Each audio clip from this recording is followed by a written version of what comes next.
High বন্ধুরা, তোমরা সবাই কেমন আছো? আশা করি ভালো আছো, সুস্থ আছো। তো বন্ধুরা, আজকে এসেছিলাম জয়হরির মোড়েতে। এখানে যে পূজা হয়, চড়ক পূজা, তার অনুষ্ঠান কোথায় হচ্ছে এইটা দেখতে। কিন্তু এই বছর মনে হয় অনুষ্ঠান হবে না, কারণ সেরকম কোনো প্যান্ডেল দেখতে পাচ্ছি না। তো যেই জায়গাটায় আগের বছর চড়ক পুজো হয়েছিল, সেই জায়গাটাও কোনো প্যান্ডেল নেই। আর সেই জায়গাটা হলো ডান সাইডে এই মাঠটা। এই মাঠে কোনো রেসপন্স নেই, কোনো প্যান্ডেল নেই। আর সেই জন্যে মনটা খারাপ লাগছে, কারণ প্রতি বছর এই অনুষ্ঠানটা দেখার জন্যে আমরা এইখানটায় আসি, কিন্তু এই বছর কোনো অনুষ্ঠান হচ্ছে না। তার জন্যে খুব খারাপ লাগছে। আর আগে যে অনুষ্ঠানটা হতো, পুরানো অনুষ্ঠান, এই যে মাঠ আছে, মাঠের মাঝখানে হতো।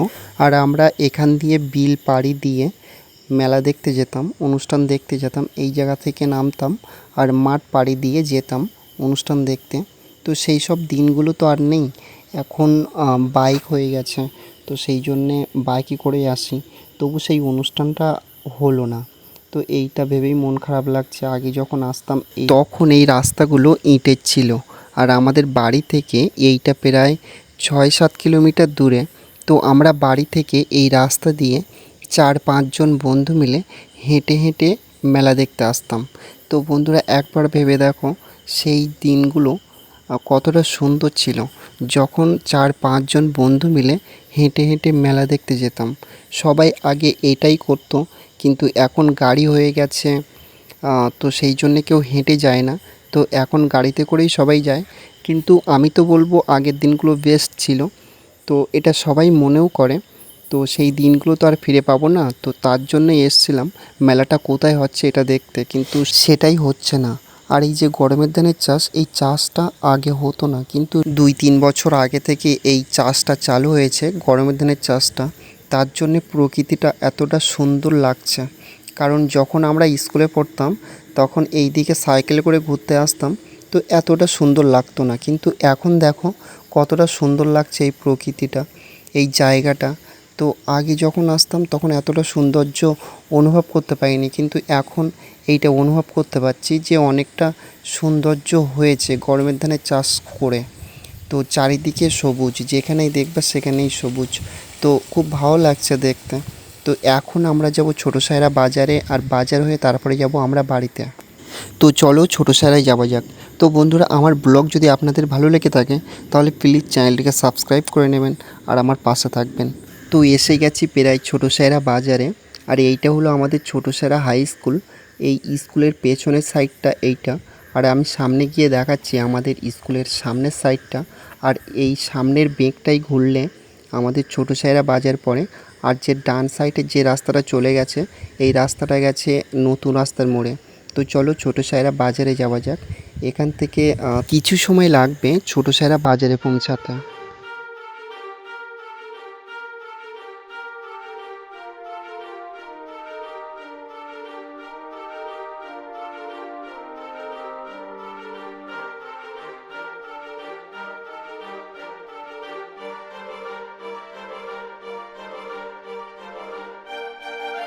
আর এটাই হলো আমাদের ছোটো সায়রা বাজার। আর এটা আমাদের হলো স্কুল, এই স্কুলের গেট হলো এটা।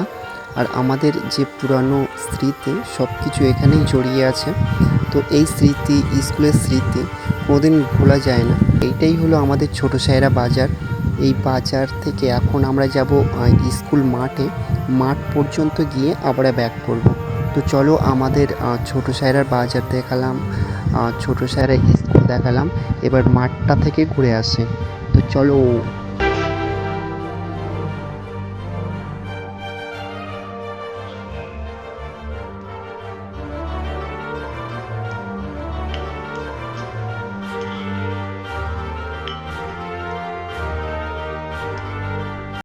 আর এটাই হলো ছোটো সায়রা স্কুল মাঠ।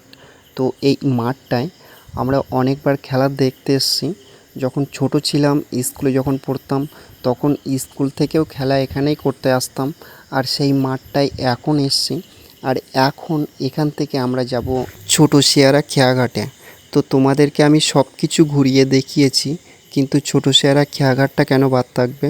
তো চলো ওখানে যাব, ওখানে গিয়ে তোমাদেরকে দেখাবো ছোট স্যারা যে পুরানো খেয়াঘাট ছিল সেইটা ভেঙে গেছে, আবার নতুন করে খেয়াঘাট হয়েছে সেটাও তোমাদেরকে দেখাবো। তো প্লিজ আমার ব্লগে জুড়ে থাকো, আর যদি নতুন হয়ে থাকো তাহলে প্লিজ চ্যানেলটিকে সাবস্ক্রাইব করে নিও।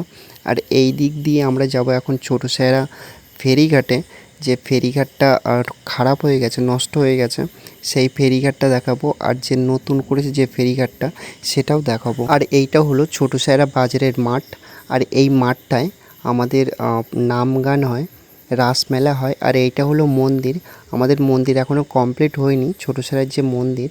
আর এইটা হলো ছোট স্যারের পুরানো খেয়াঘাট, যে খেয়াঘাটটা ভেঙে গেছে। আর এখন আমরা যাব নতুন খেয়াঘাটে। তো এইটা আমাদের রাস্তা। আর সামনে হলো শ্মশান, শ্মশানের পাশেই নতুন ফেরিঘাট করেছে। তো এই ফেরিঘাটে এখন মনে হয় খেয়া দেয় না, কিন্তু আমি ঠিক বলতে পারছি না দেয় কি দেয় না, মনে হয় দেয় না। কিন্তু আগে যখন আমি আসতাম, যখন আমরা স্কুলে পড়তাম, তখন ওইখানেই খেয়া দিত। আর এইটা হলো নতুন ফেরিঘাট। তো বন্ধুরা, ফেরিঘাটটা দেখতে আমার খুব সুন্দর লাগছে, তোমাদের কেমন লাগছে প্লিজ কমেন্টে জানিও। আর আমি এখানে প্রথমবার আসলাম, পুরানো ফেরিঘাটটা ছিল ওই মাথায়, যেটা ভেঙে যাওয়ার কারণে এইটা করেছে। তো এইখানে খেয়া দেয় না মনে হয়, কারণ সবাই বলছে যে এখানে খেয়া দেয় না, আমাদের বড় সাহেরা পাটটাই শুধু দেয়। তো জানি না কিসের জন্য দেয় না, পাশে শ্মশান আছে হয়তো তার জন্য জেটি ঘাটে খেয়া দেয় না। আর জেটি আর ফেরি দুটো একই কথা। তো বন্ধুরা প্লিজ কমেন্টে জানিও যে কেমন হয়েছে ফেরিঘাটটা। আর এখন আমরা যাব ছোট স্যারা বাজারে। তো চলে এলাম বাজারে। আর এটা হলো মিষ্টির দোকান, এখানে এসছি, রাজীব বলেছে যে দই খেতে দেবে। তো কারো কাছে টাকা ছিল না, রাজীবের কাছে একমাত্র টাকা ছিল। তো রাজীব বলল দই খেতে দেবে, সেই জন্য চলে এলাম মিষ্টির দোকানে। তো এখন দই খাবো, দই খাবার পরে এখান থেকে বাড়ি যাব। তো আমরা দুজন দেখেছো, আমাদের দুজনকেই ভিডিওই দেখেছো। তো আমরা দুজন আসিনি, আমরা অনেকেই এসেছিলাম, 4-5 জন। তো তারা দোকানে ছিল আর আমরা ভিডিও করতে গেছিলাম। তো এখন দই খাবো, দই খাবার পরে এখান থেকে আমরা বাড়ি যাব। তো বন্ধুরা, দই খাওয়ার পরে চলে এলাম বাড়ির উদ্দেশ্যে।